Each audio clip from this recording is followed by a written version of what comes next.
बोलो जयकारा बोल मेरे श्री गुरु महाराज की जय।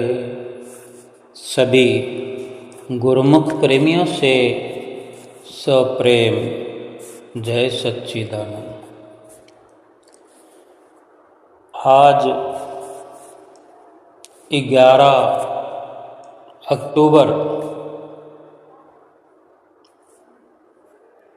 ऐसा ही दिन आज का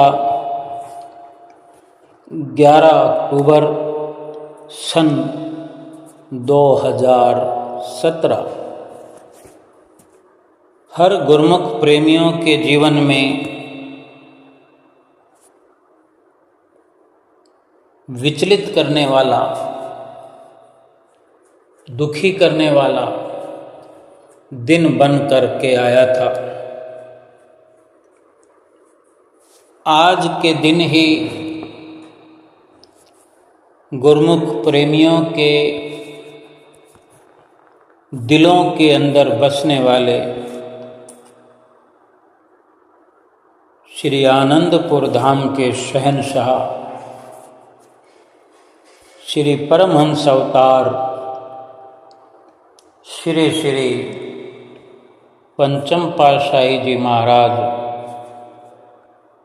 जो कि 2 दिन पहले ही 9 अक्टूबर 2017 को अपना इस संसार में इस रूप में रहना अस्वीकार कर लिया।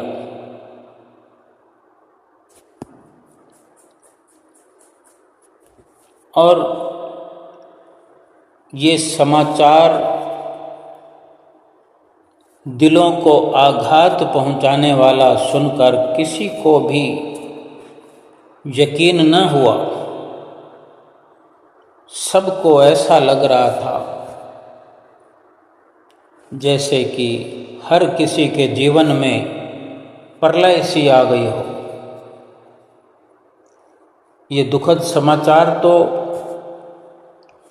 देश के ही नहीं बल्कि विदेशों के हर कोने कोने में पहुंच गया। जैसे कि 9 तारीख का वो दुखद समाचार सुनकर गुरुमुख प्रेमी लाखों की तादाद में रोते बिलखते हुए अंतिम दर्शनों की लालसा लिए हुए जैसे तैसे श्री आनंद पर पहुंचने लगे और पहुंच गए। और श्री गुरु महाराज जी के श्री विग्रह को श्री आनंदपुर लेकर आया जा रहा था। तो गुरुमुख प्रेमी इंतजार में बैठे हुए, और जब श्री गुरु महाराज जी के श्री विग्रह को श्री प्रयाग धाम से जब श्री आनंदपुर में लाया गया, थोड़ी देर के लिए ही स्क्रीन पर श्रीकार में ही श्री विग्रह के दर्शन हुए। दिल संभाले न संभल रहा था, लेकिन कुदरत के आगे किसी की नहीं चलती।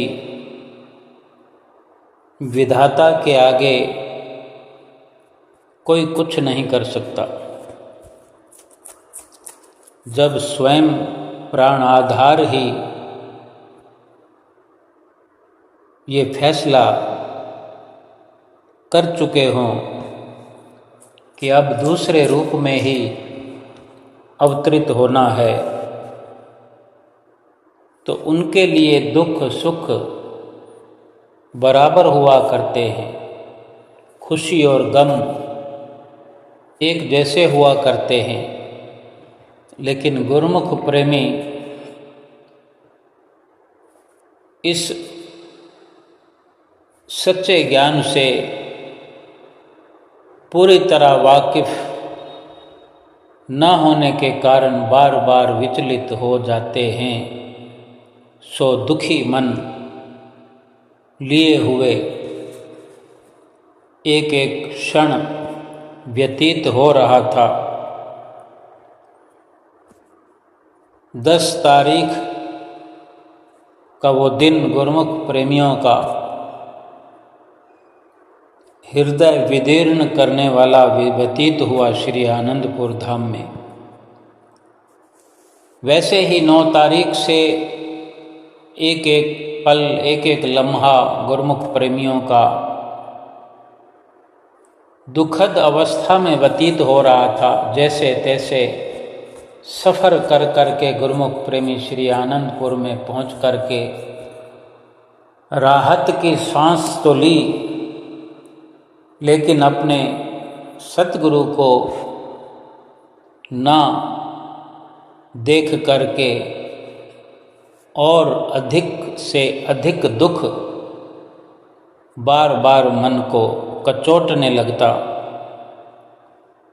9 तारीख का दिन भी व्यतीत हुआ। 10 तारीख को श्री विग्रह के भी दोपहर को दर्शन कर लिए। उसके पश्चात संध्या का वक्त, रात का वक्त व्यतीत हुआ। 11 तारीख की आज की तरह 11 अक्टूबर की सुबह हुई। तो अब ये आज के दिन का यही संदेश था कि 11 अक्टूबर का दिन श्री पंचम पातशाही गुरु महाराज जी के श्री विग्रह को समाधिस्थ किया जाएगा। समाधि में, महासमाधि में विराजमान कराया जाएगा। और यही गुरुमुख प्रेमी इंतजार करते हुए चिंताग्रस्त क्षणों में रात्रि को सो गए थे।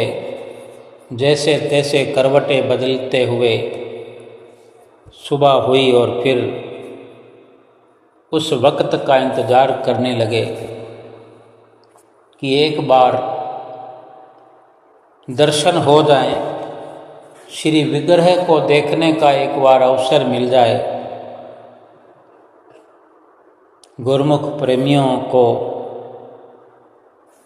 राहत मिली ये संदेश पाकर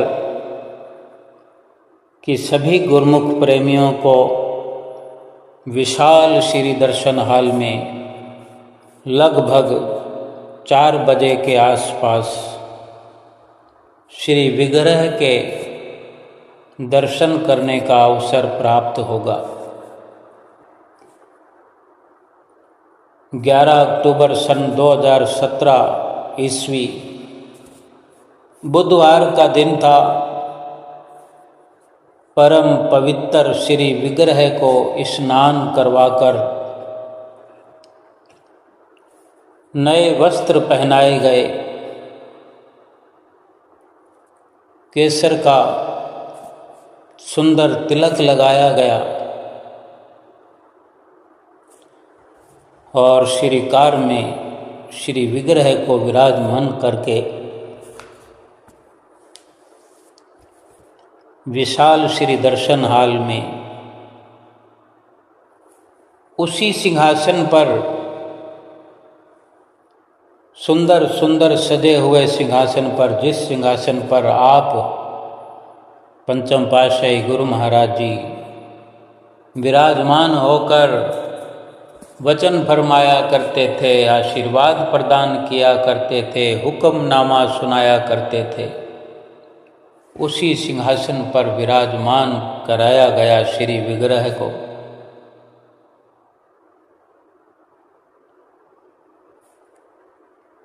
आप जी के आसपास सारी की सारी व्यवस्था वही थी। चंवर लेकर खड़े हुए सेवकजन और सारी संगत, पूरा संत समाज भाईजनों की तरफ, भाईजनों की इतनी भरमार थी कि बिल्कुल जगह खाली नहीं थी, क्योंकि जिसको भी जहाँ जहाँ संदेश मिला, श्री आनंदपुर दरबार के समस्त भाईजन, महात्मा जन, भगत जन जहाँ जहाँ भी सेवा में थे वहीं से चल पड़े थे। किसी भी प्रकार से सफ़र करके श्री आनंदपुर दरबार में पहुँचे थे। पूरा श्री विशाल दर्शन हाल खचाखच भरा हुआ, महात्मा जनों की तरफ, भगत जनों की तरफ और बाहर से आई हुई संगतें विशाल दर्शन हाल में दूर तक, पीछे तक बैठे हुए गुरुमुख प्रेमी श्री पंचम पातशाही गुरु महाराज जी के श्री विग्रह को निहार रहे हैं, टकटकी लगाकर देख रहे हैं, देखने का प्रयास कर रहे हैं।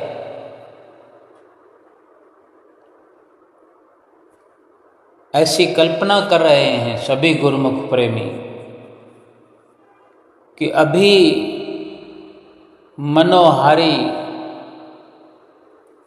दर्शनों के साथ साथ हुक्मनामे की आवाज़ आएगी, गुरुमुखों शब्द कह कर के हमें पुकारा जाएगा। अनेक अनेक गुरुमुख प्रेमी ये कामना कर रहे थे कि एक बार वचन फरमा दो स्वामी जी, लेकिन विधाता को क्या मंजूर है कौन जानता है। सिंहासन पर विराजमान तो हुए, कोई वचन नहीं फरमाए, किसी को इशारा नहीं किया, किसी को आशीर्वाद नहीं मिला, सब कुछ शांत शिथिल।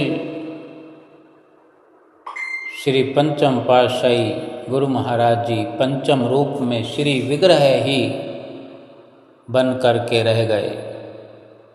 और यही गुरुमुख प्रेमियों को श्री विग्रह के अंतिम दर्शन श्री विशाल दर्शन हाल में थोड़ी देर के लिए हुए,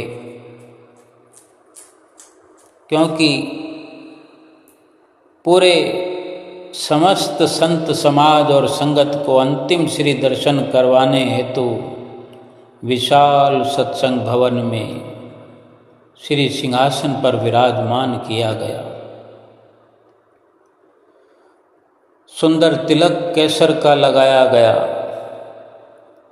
श्री विग्रह की श्री आरती उतारी गई। महात्मा जनों ने, कुछ महात्मा जन जो वेदी में उपस्थित थे, उन सब ने बारी बारी श्री आरती की थाली घुमा करके श्री आरती पूजा का कार्यक्रम संपन्न किया। और उसके बाद उसी समय ही थोड़ी देर में श्री गुरु महाराज जी को श्री विग्रह को श्री कार में विराजमान करके उसी वक्त थोड़ी देर दर्शन खुल चुकने के बाद, श्री आरती पूजा के कार्यक्रम के बाद सिंहासन के पर्दे बंद हो गए और श्री विग्रह को श्री कार में विराजमान कराया गया। और कार में विराजमान करके महासमाधि स्थल की ओर प्रस्थान किया गया। श्री सद्गुरुदाता दयाल जी को महातीर्थ श्री आनंद सर की परिक्रमा करवाने के बाद उस निर्धारित स्थान पर ले जाया गया जो आपने कुछ वर्ष पूर्व वो स्थान सुनियोजित किया, चिन्हित किया हुआ। और इसी प्रकार लगभग 4:45 बजे का समय होने को था जब गुरुमुख प्रेमी संत जन, सेवक जन अपने आंसू बहते हुए आँखों से अपने महाप्रभु को महासमाधि में विराजमान किया। सब्र का बांध टूट गया उस वक्त। उस समय श्री आनंदपुर गुरुमुखों की दर्द और वेदना के बवंडर में समा गया।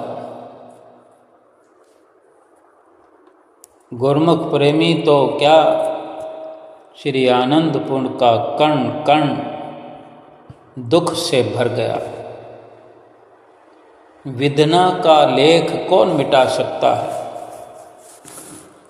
गुरुमुख प्रेमी जिन्होंने अपने समय में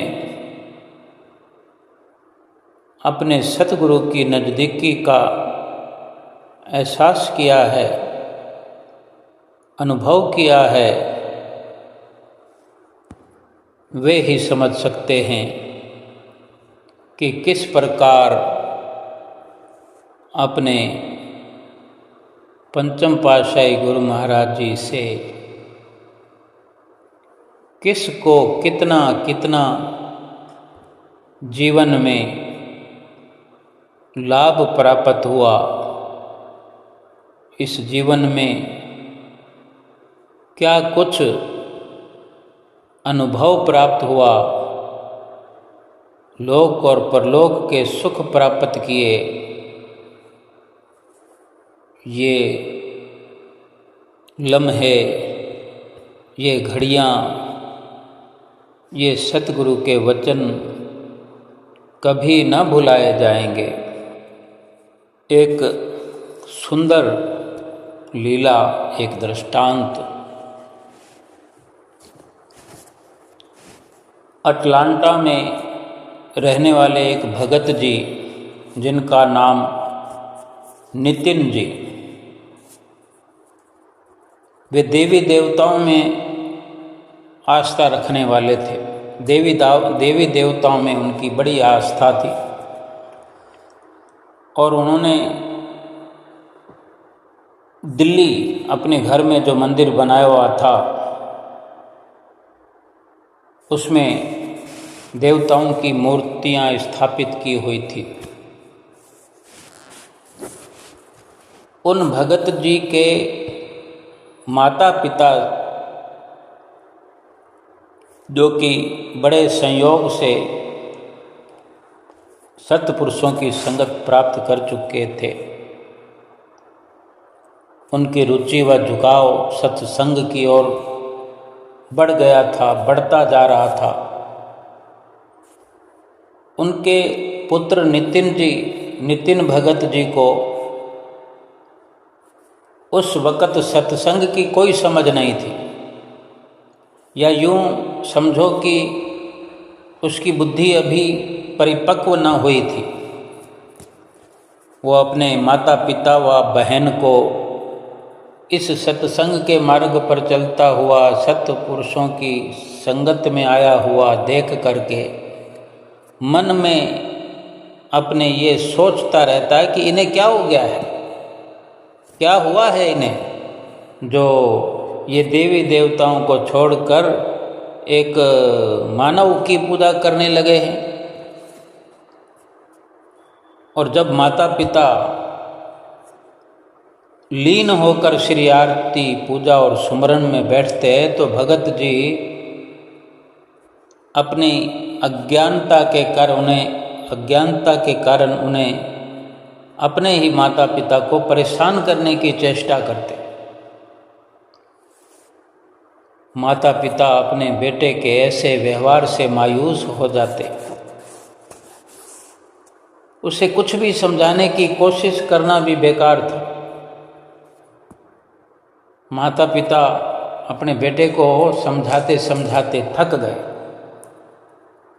अब वो ऐसा मानते कि इसको समझाना मानो पत्थर को पानी में भिगोने जैसा है। अगर पानी में कोई पत्थर टस से मस हो तो इसको भी कुछ फर्क पड़े। अब पानी पर क्या असर पड़ता है, पत्थर पर क्या असर पड़ता है पानी का? चाहे 4 महीने पानी में डूबा रहे पत्थर, फिर भी जब उसको देखेंगे वो तो सूखा का सूखा रहेगा। पानी में डालते ही लगेगा कि ये गीला हो गया, लेकिन जब बाहर निकालेंगे तो सूखे का सूखा। उसके अंदर से, पत्थर के अंदर पानी का असर कैसे जा सकता है? लेकिन फिर भी उसके परेशान करने पर भी माता पिता ने आरती पूजा और भजन सुमरन करना नहीं छोड़ा। अब वो बेटा नितिन काम के सिलसिले में जब बाहर जाता तो माता पिता के मज़े लग जाते, क्योंकि अब कोई कहने वाला नहीं है। बस घर में माता पिता हैं और बेटी है। पूरे नियम करते, बड़ी खुशी से चहकते हुए, खुश मिजाज होकर आरती पूजा का गायन करते। ऐसे लगता उनको कि जैसे बाहर आ गई हो। और एक दिन वे अपने नज़दीक में बने हुए श्री आनंदपुर सत्संग आश्रम में गए तो उस आश्रम के प्रबंधक बाई जी थे। उन बाई जी ने उनको गुरुमुख समझकर श्री गुरु महाराज जी का पावन दिव्य स्वरूप अपने घर में विराजमान करने की सत प्रेरणा भी दी और स्वरूप उनको दे दिया। लेकिन वो तो ये सोच रहे थे कि हमारा बेटा कुछ अनुचित ही ना कर दे, संकोच कर रहे थे। लेकिन बाई जी के फिर समझाने पर वे बहुत ही श्रद्धा व प्रेम से श्री गुरु महाराज जी के पावन स्वरूप को घर ले आए और वहीं उसी देवी देवताओं वाले मंदिर में विराजमान कर दिया। शाम के वक्त जब उनका बेटा घर आ गया, बाहर गया हुआ, तो अपनी इच्छा के विरुद्ध ये श्री गुरु महाराज जी के स्वरूप को मंदिर में विराजमान हुआ देखकर क्रोध से आग बबूला हो गया, तमतमाने लगा। वहाँ देवी देवताओं के साथ में रखे हुए श्री गुरु महाराज जी के स्वरूप को उठाकर बाहर रख दिया। अब बेटे के इस अनुचित व्यवहार से दुखी होकर माता पिता की आंखों में आंसू बहने लगे। कहा कुछ भी नहीं और इसी प्रकार रोते रोते उन्होंने श्री चरणों में ही ये प्रार्थना की कि हे गुरु महाराज जी, ये श्री स्वरूप अब मंदिर में तभी विराजमान होगा जब ये स्वयं नितिन हमारा बेटा इसे प्रेम और सम्मान के साथ अपने हाथों से उठाकर वापस मंदिर में विराजमान कराएगा। माता पिता नियमित रूप से आश्रम में जाते रहे, अपनी लगन को पक्का बनाए रखा। धीरे धीरे उनके मन में अब श्री दर्शनों की लालसा हिलोरें लेने लगी। लेकिन वही पुत्र का भय, पुत्र के भय से कुछ समय तो अपनी इस इच्छा को प्रकट नहीं किया, परंतु प्रबल प्रेम की तरंगों ने जब अधिक गहरा प्रभाव मानस पटल पर अपना डाला तो हृदय बिन पानी की मछली की तरह श्री दर्शनों के लिए तड़पने लगा। तो आखिर उन्होंने पुत्र को इस बारे में बताने का निश्चय किया। वही हुआ जिसकी माता पिता को पहले से उम्मीद थी। माता पिता का श्री आनंदपुर जाने का विचार सुनकर वो एकदम तिल मिला उठा, भड़क गया। क्रोध में आकर ना जाने क्या क्या अपशब्द कहने लगा।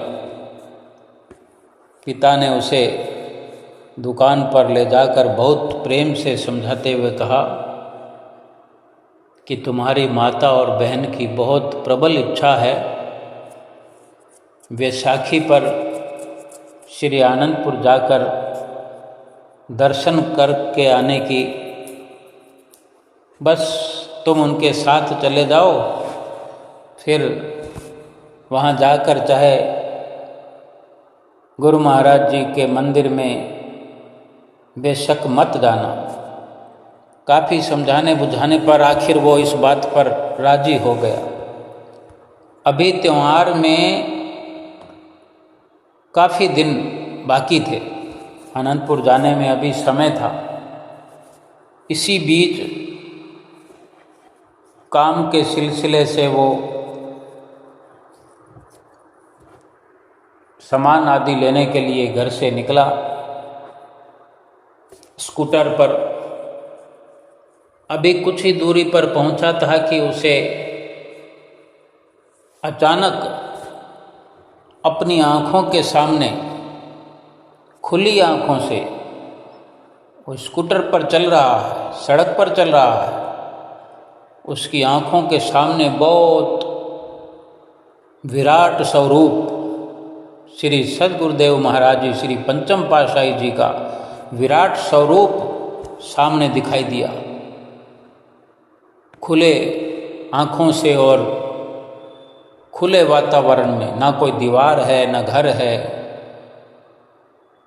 जहाँ किसी को कुछ नहीं दिखाई देता, हवा भी दिखाई नहीं देती, ऐसे उनको श्री पंचम पातशाही गुरु महाराज जी विराट स्वरूप में दिखाई दे, बड़े स्वरूप में। तो वो एक इशारा श्री प्रभु जी ने उसे सचेत करते हुए दिया और वचन भी किए कि आगे मत जाओ, यहीं से लौट जाओ, दुर्घटना हो जाएगी। सब कुछ उसको समझ में भी आया, दिखाई भी दिया, लेकिन उसे यकीन नहीं हुआ कि ये कैसे संभव हो सकता है। अचानक से ऐसे विराट स्वरूप दिखाई देना, एक आवाज़ आना और ये कहना कि दुर्घटना हो जाएगी, आगे मत जाओ, सभी लोग तो जा रहे हैं। तो उसने इस दृश्य को मन का भ्रम समझकर माना नहीं, अवहेलना कर दी। परंतु अभी कुछ ही कदम आगे बढ़ा था कि फिर उसी अलौकिक छवि ने, उसी रूप ने फिर प्रकट होकर उसे आने वाले संकट से अवगत कराने के लिए फिर सचेत किया। वो मन ही मन सोचने लगा कि मैं स्कूटर को बहुत धीरे धीरे से चलाऊंगा, मैं तेज़ी से आगे बढ़ूंगा ही नहीं तो मेरा एक्सीडेंट कैसे होगा, दुर्घटना कैसे होगी। फिर तीसरी बार सचेत करने पर भी वो अपने मन का वहम ही समझता हुआ आगे बढ़ता गया और अपनी मंजिल पर पहुंच गया और सोचने लगा कि ज़रूर ही ये मेरे मन का ही भ्रम था। तो अब वो अपना काम समाप्त करके जो कुछ सामान लेना था लेकर के घर की ओर लौटने लगा। वापसी में एक चौराहे पर जैसे ही क्रॉस करने लगे तो सामने से तेज गति से आ रहे एक वाहन से जोरदार टक्कर हो गई और वो वाहन नितिन भगत जी को स्कूटर सहित घसीटता हुआ काफ़ी दूर तक ले गया। इतना भयानक दृश्य देखकर आसपास से जा रहे लोगों की भी चीख निकल गई। इतने डर गए लोग और स्कूटर तो वहीं चूर चूर हो गया। परंतु कुदरत का ऐसा अनोखा चमत्कार हुआ कि भगत जी उठ खड़े हुए और अपने आप को संभाल रहे हैं कि एक खरोंच तक नहीं आई है। वो उठकर अभी संभले भी नहीं थे, सड़क के वहीं बीच में खड़े थे कि फिर एक कार पीछे से आ रही, फिर टक्कर मारती है और भगत जी ठोकर खाकर उनका सिर सड़क की साइड की पटरी से जा टकराता है। और कुछ ही पलों में एक साथ दो एक्सीडेंट, दो दुर्घटनाएं हो जाने पर भी फिर वो संभल कर खड़े हो गए, ज्यों के त्यों सुरक्षित खड़े थे। पिताजी को किसी ने फ़ोन के द्वारा सूचित कर दिया उनके नंबर लेकर कि ऐसे दुर्घटना हुई है। तो दुर्घटना स्थल पर उनके पिताजी को बुलाया गया। पिताजी पहुँचे और देखा, नज़र पड़ी स्कूटर पर तो फूट फूट कर रोने लगे और कुछ देखने की दरकार महसूस नहीं की। स्कूटर टूटा हुआ देखकर ही फूट फूट कर रोने लगे कि यदि स्कूटर का ये हाल है तो मेरा पुत्र कैसे बचा होगा। लेकिन वहाँ खड़े एक बुजुर्ग ने उन्हें सांत्वना देते हुए कहा कि आपके पुत्र को रत्ती भर भी आंच नहीं आई है। हम स्वयं ये देखकर बहुत हैरान हुए हैं कि 2 बार इतनी बुरी तरह से ठोकर लग जाने पर भी इसके तन पर एक खरोंच भी नहीं आई। ये तो किसी दिव्य शक्ति ने इसकी रक्षा की है। उस वक़्त पिताजी ने इसे अपने श्री गुरु महाराज जी की असीम कृपा जानकर सजल आँखों से, आंसू भरी आँखों से उनके चरणों में आभार प्रकट करने लगे। इस घटना के बाद भगत जी, नितिन जी मन में विचार करने लगे। मन में ये जिज्ञासा प्रबल हो उठी कि अब तो श्री अनंतपुर जाकर एक बार इन श्री गुरु महाराज जी को देख कर ही आऊँगा। और तब तक कुछ दिनों में वैसाखी का पर्व आने वाला था। अपनी माता जी और अपनी बहन के साथ श्री आनंदपुर पहुँचे। श्री गुरु महाराज जी श्री आनंदपुर के दिव्य सत्संग भवन में विराजमान थे। संगतें दर्शनों के लिए आई हुई लाइनों में मत्था टेकने लगी हुई थी, अपने पत्र पुष्प भेंटा कर रही थी। लाइनों में खड़ी हुई संगत, भगत जी भी एक लाइन में चल रहे थे, खड़े हो गए थे। अभी मन में कोई श्रद्धा जागृत नहीं हुई थी, केवल एक कौतूहल था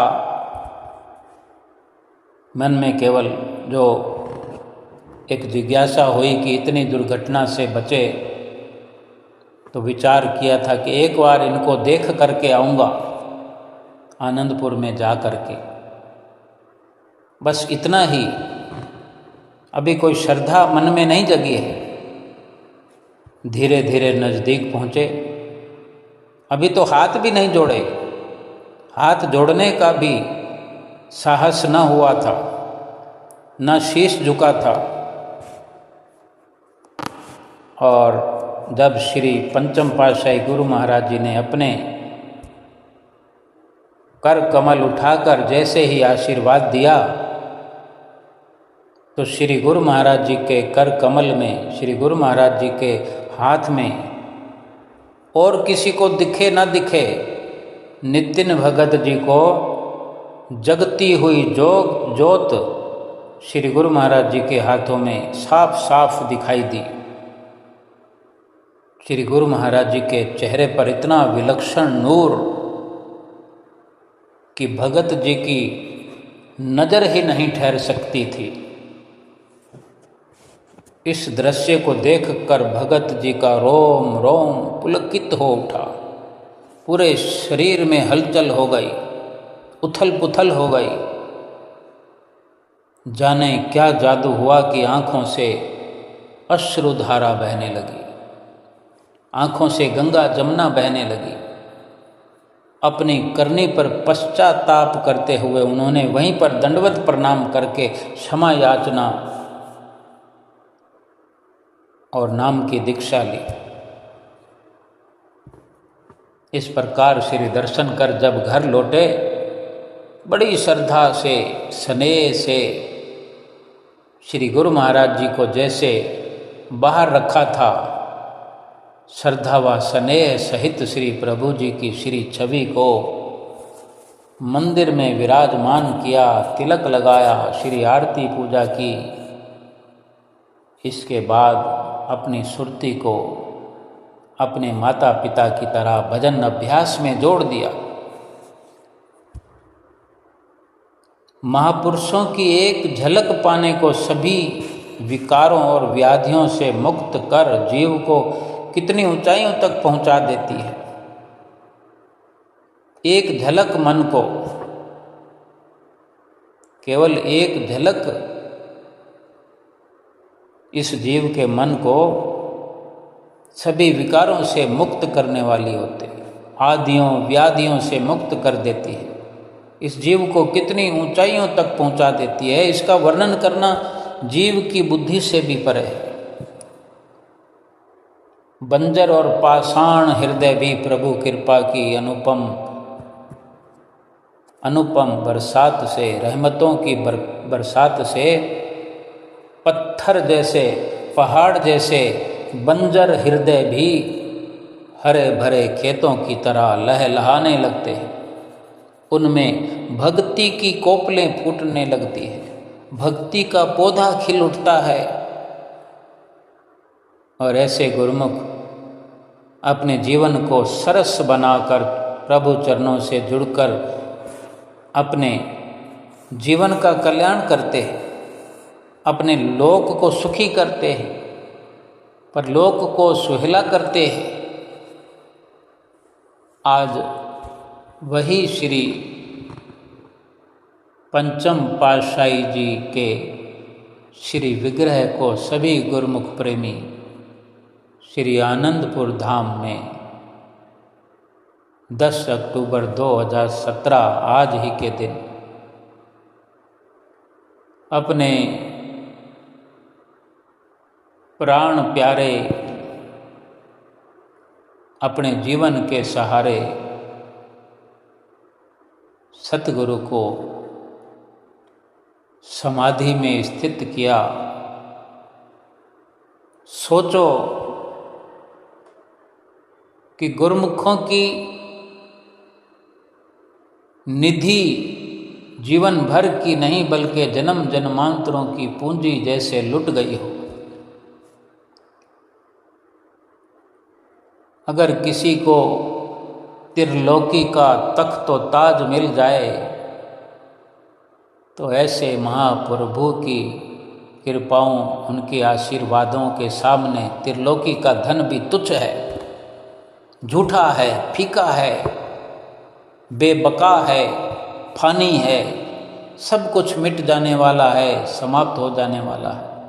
एक सतगुरु का आशीर्वाद, सतगुरु का बख्शा हुआ नाम, सतगुरु की रहमतें इस लोक में भी जीव के साथ रहती हैं, परलोक में भी साथ निभाती है, जन्म मरण का चक्कर समाप्त कर देती हैं सतगुरु की रहमतें। सतगुरु की रहमतों का कोई भी बखान नहीं कर सकते। आज श्री आनंदपुर धाम की रचना को हम देखते हैं, कण कण श्री पंचम पातशाही गुरु महाराज जी के चरणों से, उनके कर कमलों से संजोया हुआ है। श्री परमहंस दयाल महाराज जी की मौज से दूसरी पातशाही गुरु महाराज जी ने इस धरती को खरीद किया। तीसरी पातशाही गुरु महाराज जी ने इस धरती में प्राण फूंक दिए, जान डाल दी। उसके बाद चौथी पातशाही गुरु महाराज जी ने शेष बचा हुआ कार्य श्री परमहंसों की मौज से आगे बढ़ाया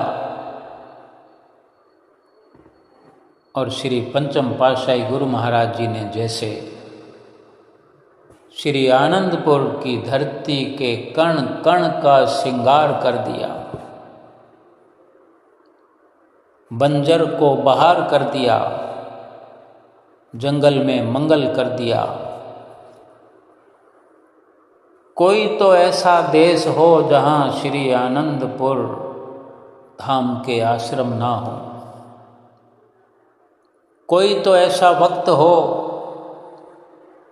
इस संसार में कि आरती पूजा ना हो रही हो, कोई ऐसा वक्त हो। हम ऐसा सोचते हैं कि अभी हमने आरती की है, सुबह हम सोचते होंगे कि हमने 6 बजे शुरू की है आरती, 6:30 बजे, 6:45 बजे आरती पूजा का कार्यक्रम समाप्त हो गया।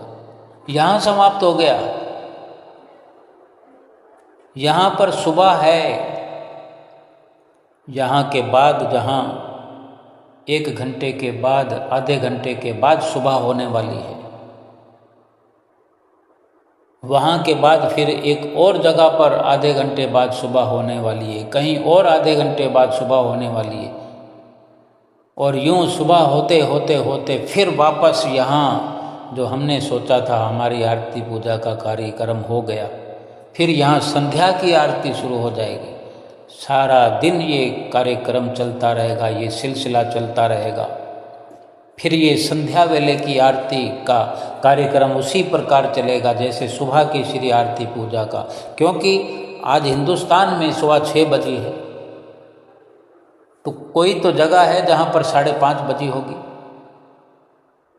यानी यहाँ 6:30 बजे आरती पूजा समाप्त होगी तो वहाँ शुरू हो जाएगी, वहाँ समाप्त होगी तो कहीं और हो जाएगी। जब यहाँ पर 6 बजती है तो कहीं 5:30 है, तो कभी कहीं 4:30 बजती है, कहीं पर 4 बजती है। कितने देश हैं। भाव कहने का यह है कि सूर्य जो है जब यहाँ छिप जाता है तो यहाँ अंधेरा हो गया,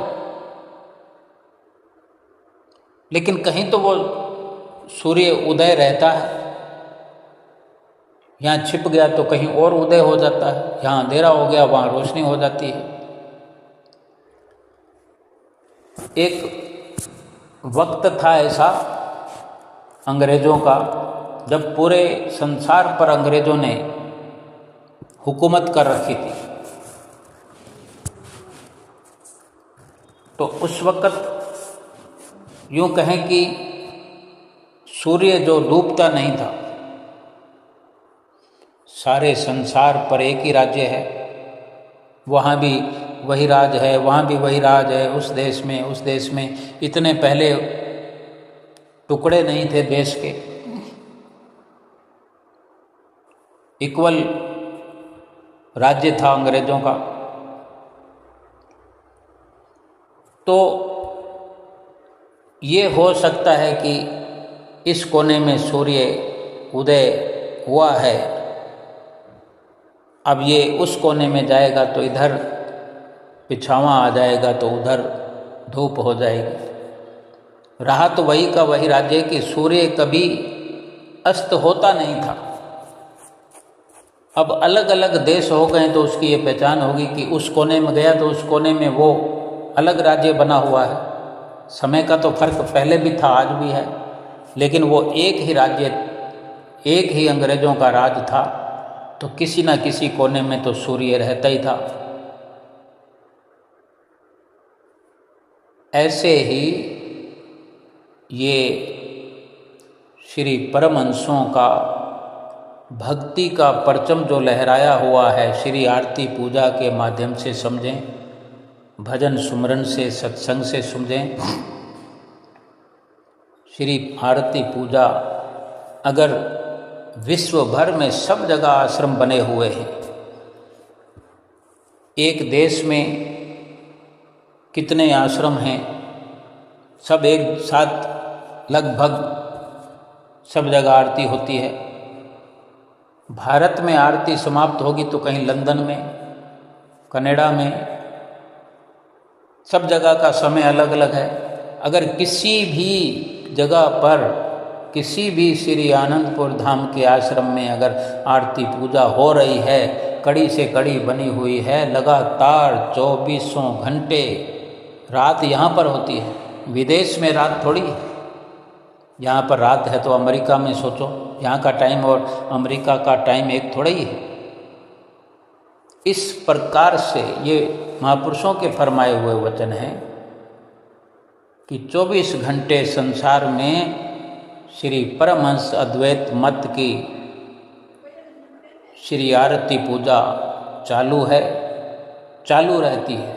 रात हो दिन हो, 24 के 24 घंटे ये कार्यक्रम, कहीं ना कहीं ये शुभ कार्यक्रम चलता रहता है। सत्संग कहीं ना कहीं 24 घंटे में कहीं ना कहीं चलता रहता है।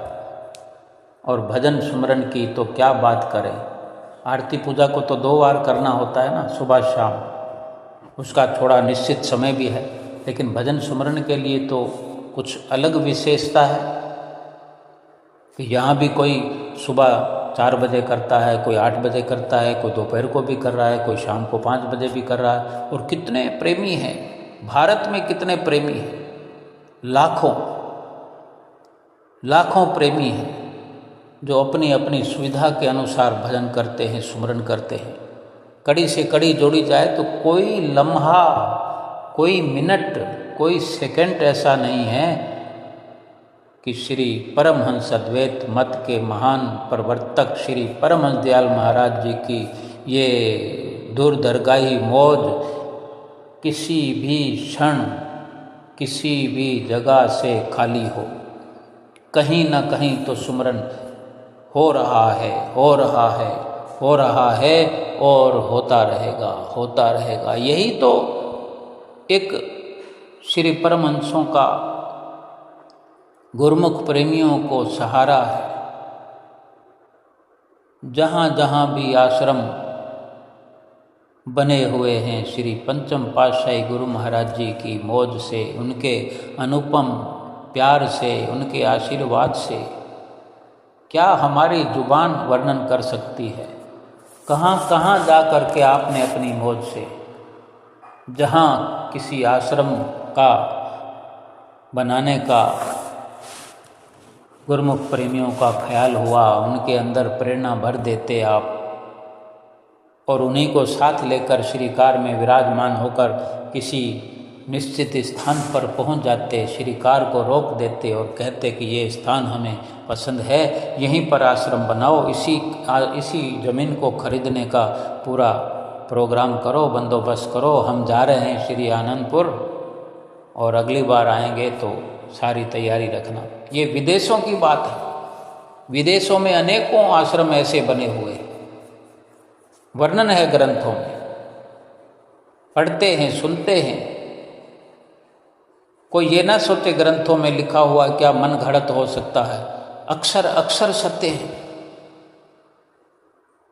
एक एक आश्रम को अपनी देख रेख में बनाया, हजारों की तादाद में आश्रम बनाए, बल्कि कहें कि लाखों की तादाद में आश्रम बनाए। हमारे ही गुरुमुख भाई बहन रूहें हम श्री परमहंसों की हैं। पंचम पातशाही गुरु महाराज जी का प्यार मिला, दुलार मिला, हमें उन्होंने जो सिखाया आज भी वो हमारे अंदर विराजमान है, शब्द रूप में विराजमान है, शब्द रूप में हमारे साथ है। हम भी शब्द रूप में उनको ढूंढने की, खोजने की, उन्हें पाने की चेष्टा करें। मन ही मन अपने अंतर हृदय में भजन सुमरन के माध्यम से, आरती पूजा के माध्यम से, सेवा के, सत्संग के माध्यम से उनका ध्यान बार बार करते हुए उनके दर्शन दीदार अपने घट में करें, अपने हृदय में करें और उनकी प्रसन्नता के प्राप्त पात्र बने। यही श्री पंचम पातशाही गुरु महाराज जी के चरणों में हमारी आज सच्ची श्रद्धांजलि है और यही भक्ति परमार्थ के श्रद्धा सुमन अर्पित करते हैं। बोलो जयकारा बोल मेरे श्री गुरु महाराज की जय।